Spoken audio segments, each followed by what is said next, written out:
Today in front of me I have INFINIX Smart 6 HD mobile device, and in this video we're going to show how you can enable and manage the keyboard clipboard on this smartphone. First of all, you want to launch the keyboard.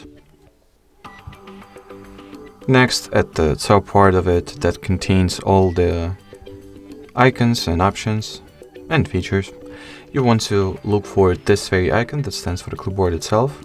Once at the clipboard page, turn on this toggle, and that will essentially mean that you have successfully activated the clipboard. Now, if you would like to remove some of the elements you have over here, tap on this pencil, choose what elements you would like to get rid of, and then tap on the trash bin.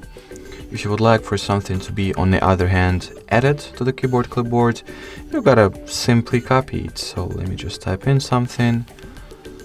I'll select, copy.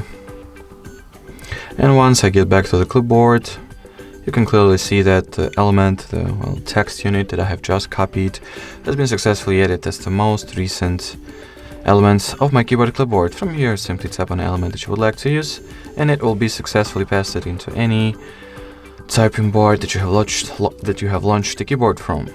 Alrighty, so that would be it for this video. Thank you so much for watching, and bye bye.